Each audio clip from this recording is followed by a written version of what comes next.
Okay, let's talk about home shopping tips. So, I've been doing this a long time, 3 decades. I've been a house flipper for 25 years. So, when you guys are out looking at homes and with your agent or whoever, or by yourself going through opens and stuff, these are some of the things that I'm looking at. When I'm walking through, I'm looking at it with not just a buyer's agent's eyes, but I'm looking at it from an investor and a contractor's eyes too. Because once you get under contract and you start spending money on inspections, that's money out of your pocket, and you may not be moving forward. Now you've got, 500 in an inspection and 500 in an appraisal before you find out that maybe this isn't something you're moving forward on. So these are things you can look for as you're going around viewing homes and ahead of time before you get under a contract, because you definitely want to get an inspector. This does not replace getting an inspector or a licensed contractor to help you out, but these are just some tips that what I'm looking for when I'm looking through a house with clients. So first off, when I come in the neighborhood, I'm always looking for signs of development, which means signs, you can see actual signs. The sign, they're like white paper, and they're usually like in a plastic cover from the county, and you'll see them sitting around your area and stuff once in a while, where somebody's trying to develop, or they're trying to get what's called a variance, which means usually like somebody's trying to either change zoning, or they're trying to do something different with than what that piece of property is zoned for. So you'll see those signs. That's an indicator that there may be development coming. Development can change the whole dynamic of your neighborhood. It can change traffic patterns. It can change the amount of people, and you can be driving through construction for a long time. So just be aware when you're out looking at properties and driving through these neighborhoods. When you see those signs, be paying attention to not just the homes that you're looking at, but just kind of what's going on around. You can also go down to the county and chat with planners and somebody down there. Every county is different, but basically you should be able to go to your county or call your county and find out what's happening in this immediate area. Is anybody trying to get a development order, which is basically a permit to do a large development? Just anything that could affect your value, your quality of life. Definitely want to be paying attention to that, and to your neighbors. So if you're looking around, if you're in an HOA, it's like, your neighborhood's going to have a lot of rules and people that are going to have to follow them. So you're not going to have like a cars parked all over and this and that. But also, if you're in an HOA or you're in a situation where you've got shared amenities, go check those amenities out. See how everything's maintained, because just because you have an HOA doesn't mean they're managed very well sometimes. So these are little things that I like to look for and just kind of get a feel for the neighborhood. How well are the yards maintained? This all has to, can affect your value and can affect your quality of life. So that's the first one. When I'm walking in a home, I'm always looking at the exterior. As we're walking up, I'm looking at the exterior. I'm looking at the roof line. I want to see, does the roof look saggy at all? Is it missing shingles? Is it gutter? Are the gutters dripping? Water can be very destructive. So when you're looking at the siding and all that, you want to see, is there places where the gutters are failing and a lot of water is coming down and splashing back up underneath that siding? I'm looking for repair work. I'm looking for any sealing that's been done, like not the ceiling, but sealing of like foundation work. I'm looking for cracks. There's always going to be a little bit of crack, and there's always going to be a little bit of something. No house is perfect, but you want to be aware of just like things that look like something has been repaired here. And if you do get under contract, then make your inspector aware. He's likely going to catch it, but you want to make sure that you're kind of seeing these things going in. So if it looks a little too rough or more than you want to take on, it doesn't necessarily mean it's bad. It doesn't mean that it's not a good home. It just kind of gives you a heads up. I've got this plant that is just getting me here. Put that down there. Okay.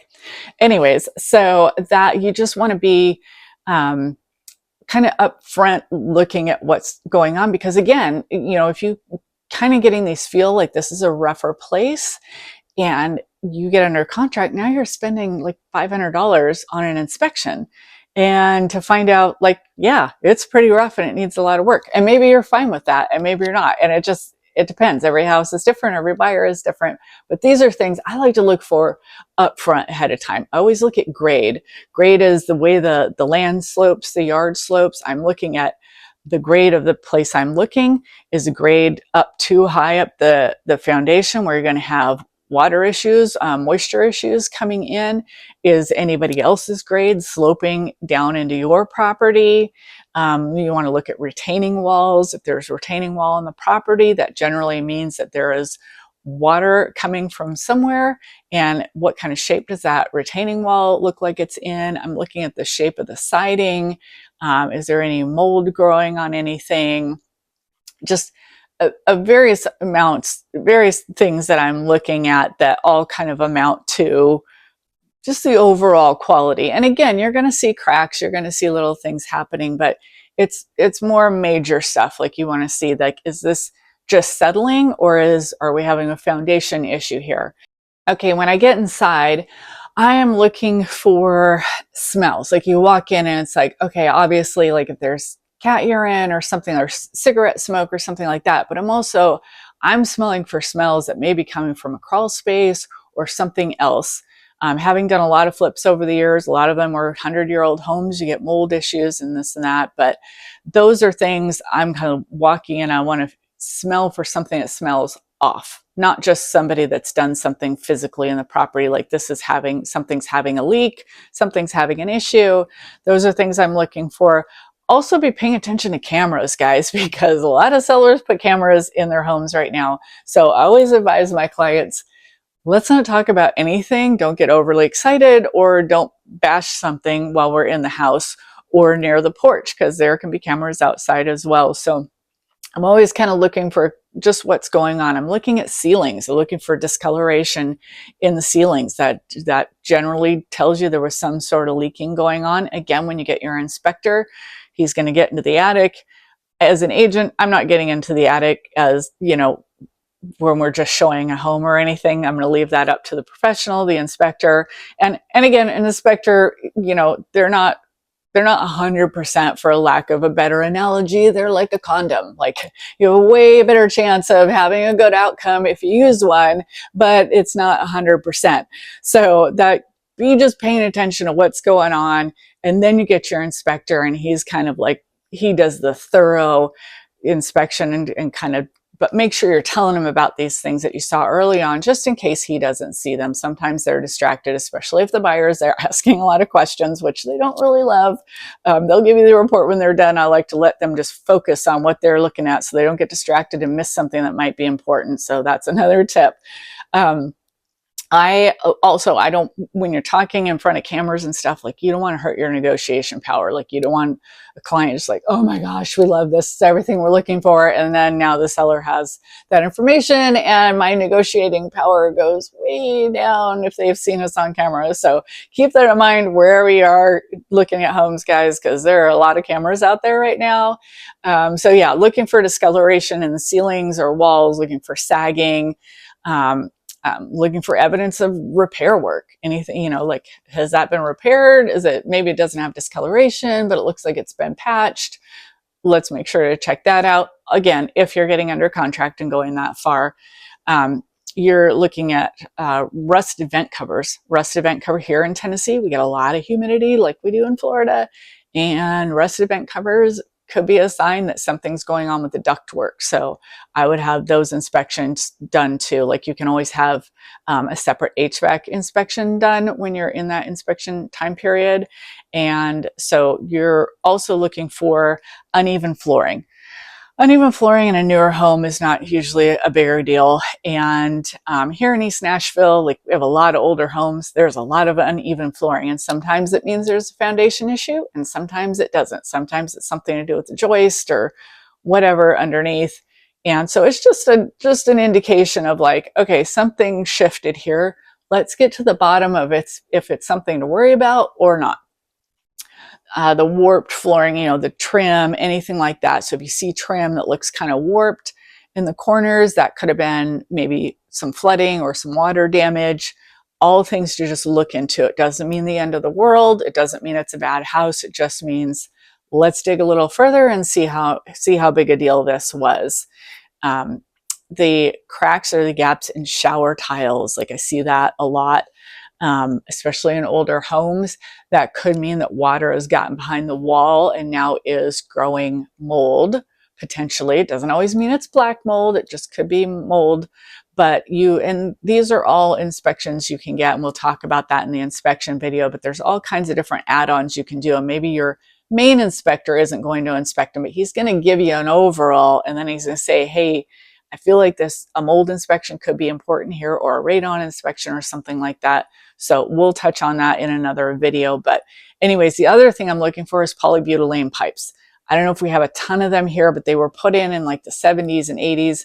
Poly, which they referred to as poly pipes. They are known to have leaking elbows, where the elbows come together. It was the material they used was not that great back then, and they can end up wreaking havoc behind your walls. So poly pipe is something I keep my eyes open for. It's usually like a bluish or a grayish, but again, let's talk to an inspector and get that fully his eyes on that, not just mine, not just ours. But with all that being said, guys, no place is going to be perfect.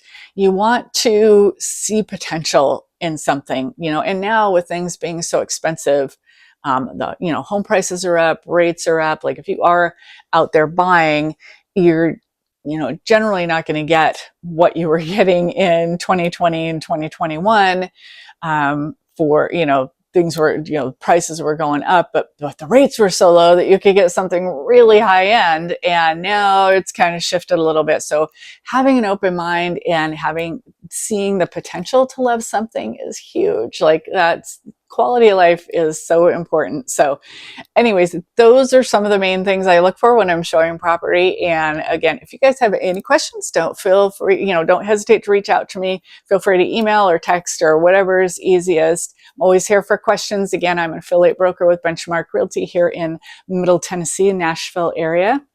My name is Jamie Dallas, and thanks for watching, guys. See you on the next one. Bye.